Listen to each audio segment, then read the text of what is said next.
Client Briefing Webinars. Financing of Non-Performing Note Purchases with Bryan Shaffer. Hi, I'm Bryan Shaffer of George Smith Partners. I want to welcome you to my Client Briefing webinar. The views in this webinar are mine, not of my company or any of the partners. I wanted to start off by talking about the difference between purchasing a note and purchasing a property. Most of you are active in commercial real estate, so you understand this difference. The basic thing I wanted to get across is that when you buy a property, you're getting a hard asset. The other thing that people are doing in today's distressed market is they're doing DPOs, where somebody goes to their own lender and gets a discount. And those are easy to finance as well, because with a DPO, you're basically, at the same time you're paying off the note, you're getting the property. A lot of times you're going to finance that to a different lender at that discount, so you don't have to come up with all the cash. But the thing to keep in mind on a DPO or even a deed in lieu of foreclosure is that the transaction is buying the note to instantaneously access the property. What we're really going to talk about today are note purchases where you don't have direct control of the property. So what you're basically going to do is purchase the note with the hope of either collecting the payments or accessing the property. Most people today are buying notes to access the property. The note's either in default or has some issue with it, and they want to buy the note at a large discount and access the property. And that's really what we're going to focus on, is how to finance those transactions. Because for a long time, they really weren't financeable. You had to pay all cash, and it really limited the market to a few buyers. Just to some history or background, last month we completed a transaction, I did actually, that I was sort of proud of because it was a very complex note purchase. We were able to get the client 85% loan to value. It's a confidential transaction, so I can't go into too much detail, but it's a Southern California property. The borrower was in bankruptcy. The lender had given the note buyer 10 days to close, 5 days due diligence, and 5 days closing period. This was a really, really tough transaction, and it became tougher when, the first day, the first lender we had selected all of a sudden backed out of the deal and decided they didn't want to move forward. So with 9 days left, we had to switch to a second lender. Luckily, we had some backup options, and they performed, and we were able to get the deal closed. And as complex as it was, we got all the details done, and it turned out to be a great transaction. So when you think about a note purchase, let's look at a sample. Say you're buying a $10 million note. You're going to buy it for $6 million, and you want to finance it. The options today are, somewhere between 65 to 85%. There's rare cases where you can go higher than that. It really depends on the value of the underlying property and the cost to get there. So if you have a good plan, sometimes you can make this work.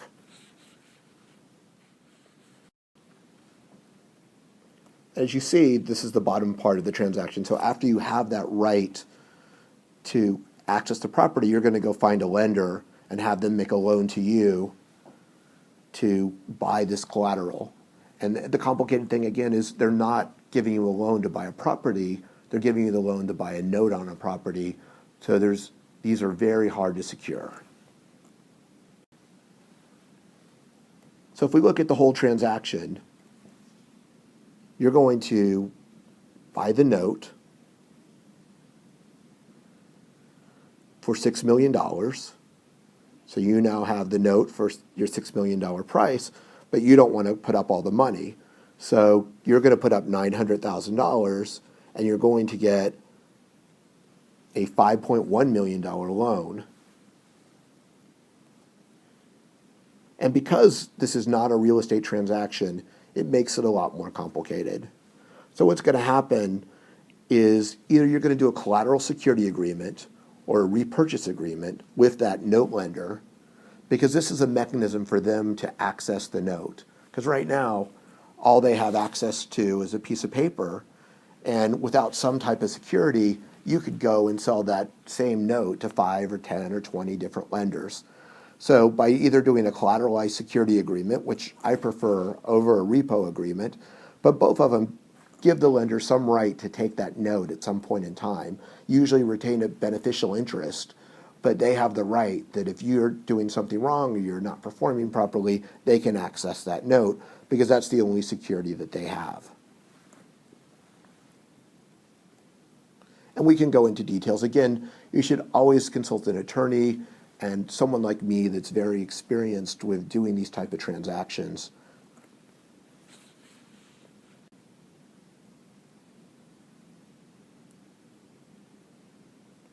And it basically, as you look at the transaction, it's a very circular transaction where, you are gaining the right to buy the note and only paying $900,000 for a $6 million note, and obviously pulling back a loan that you're going to have to pay interest on.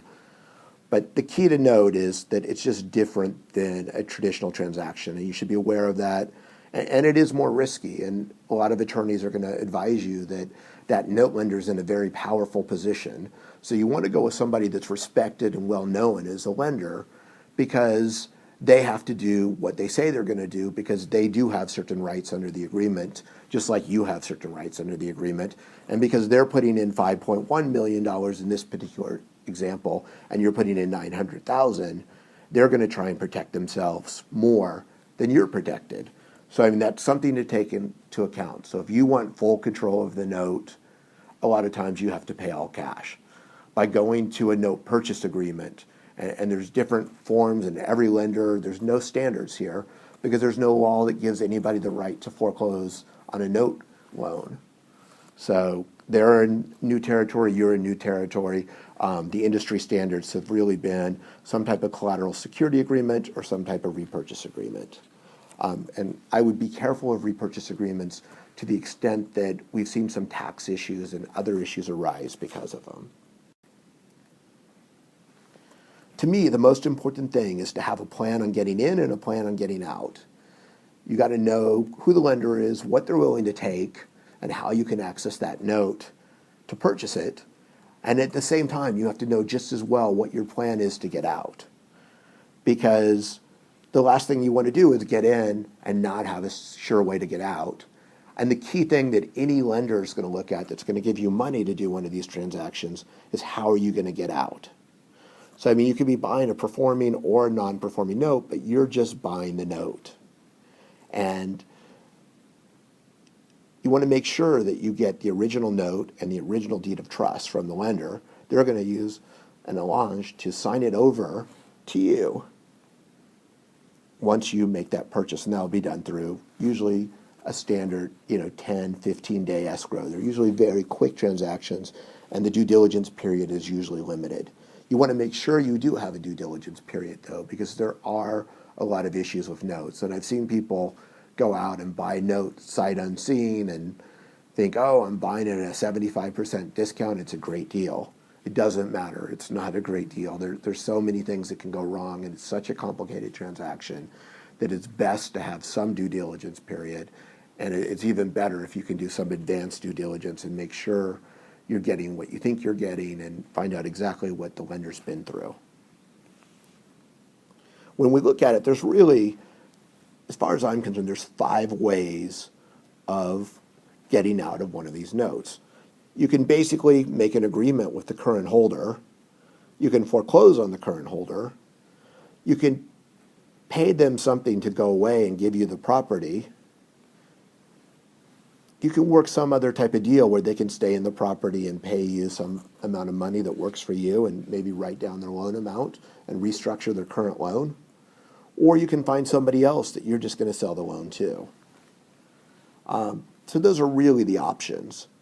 The other option, and it's sort of like restructuring the loan, but if the client or if the original borrower decides that they want to get out of default, usually this isn't likely because they usually owe a lot of money, but that is always an option. If for some reason they are able to go to court and get a court to order that the loan amount is reduced and then pay you off that reduced amount, or if the value of the property has gone up so much, it makes sense for them now to just start making payments to you, that's also an option.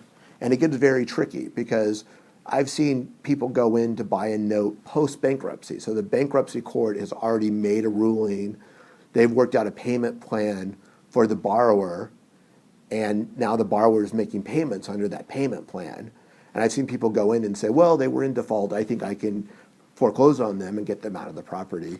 And we've seen that overall not be the case, that courts have said that if there's an agreement, especially an agreement made by a bankruptcy court, we're going to hold the new lender to that same agreement that the old lender made. So you have to be very careful and know what the stages are and what agreements have been made before you get there, because those can ruin your rights under the note. So you just always have to keep in mind that you're buying this piece of paper that says that the person that signed the piece of paper has to make mortgage payments for you for the property that they have. You're not buying the property. And I'm going to say that over and over as we go through this because it's the most important thing. And you always have to keep in mind that courts can play a big role in this, especially bankruptcy courts. You're going to have 2 trips to courts in most states. You're going to have a trip if the borrower goes into bankruptcy. You're going to have to get a stay from that bankruptcy, and that can be a long process. And the other court you're going to usually have to go to if there's not an agreement, you're going to have to foreclose. And in most states, that requires some type of court appearance and documentation.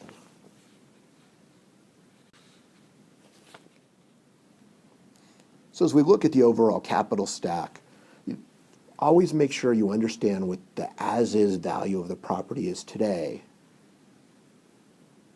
And you have to think of a lot of different factors. There's first whatever you're going to pay for this note, but there's also how much time is it going to take you to get control of the property if that's your goal. What are the legal costs going to be to get there, and what are the capital costs going to be to get there? And so you have to take in all of these factors because you're not just buying the property. I have a little formula that I put together where I basically say the note purchase price minus the market value minus the cost to get there is going to be your profit. So just keep in mind that it's not just what you're paying for the note today. If it's going to take you 5 years and $10 million to get at the property, and it's only a $10 million property, it's not a good buy, even if the note is free. So you have to keep in mind all of those factors. And again, it's the number one thing that people don't think about. And you really need to look at everything from a legal perspective, capital perspective, and a timing perspective.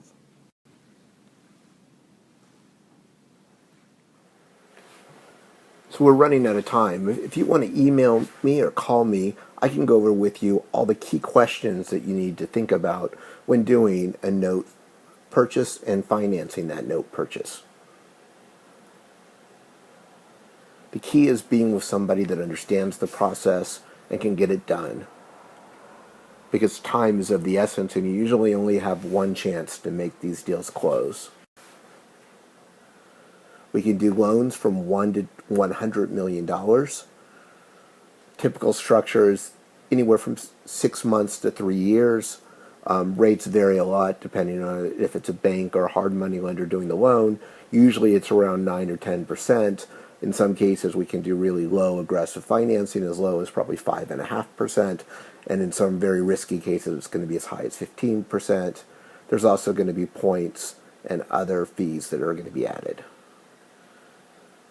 The key is understanding the process. It gets very complicated and there's a lot of risk involved, and it's always safer to buy all cash. But as you know, you can't buy as many deals all cash. We can also help you with a variety of commercial loans. On apartments, everybody's very aggressive today, doing 85% financing and rates as low as 3.25%. Email me or call me for any details. You can also contact my partner, Gilder Rivera. I think where we really add value is we have key relationships with lenders. We're in the market every day. We run the whole process, so you don't have to be concerned about every little detail. We make the lenders compete to get you the best possible pricing. We have access to senior management at most of the lenders. We're not tied to any one product or capital source. We can find the best capital source for your needs. We're really consultants and advisors for you. We do billions of dollars of loans every year, usually between $1 and $5 billion a year. Me personally, I've been in commercial real estate for 25 years, and I've been on every side of the table. I've been an owner, I've been a lender, I've been a developer, and I understand the process. I understand how to get loans done, because that's the key, is getting a loan done. It's just as complicated as selling a building or leasing a property, and if you don't have a professional there helping you, you have a huge risk that your deal's not going to go through. I'm not going to spend a lot of time on this, but from underwriting to marketing, origination, and placement to due diligence and closing, we're there for every step. This just shows you the complexity of the different steps, and again, why it really helps to have someone involved in the process to get it done for you. We can access every conceivable source of capital, and we can place everywhere in the capital stack. So from debt to equity to recapitalizations and mezzanine, joint ventures, restructuring, we have the ability to help you anywhere in the capital stack. Construction lending's been really popular lately as well, and I think there's some great opportunities still to buy notes, but they're going away quickly. So again, I've been doing this for 25 years. You're welcome to read my bio. And thank you so much. We're going to start doing this on a regular weekly basis. So you can always find these videos at youtube.com/GSP Bryan. You can always call me at 310-867-2906 or email me at bshaffer@gspartners.com. Again, thank you for your time and attention, and I look forward to talking to you in person.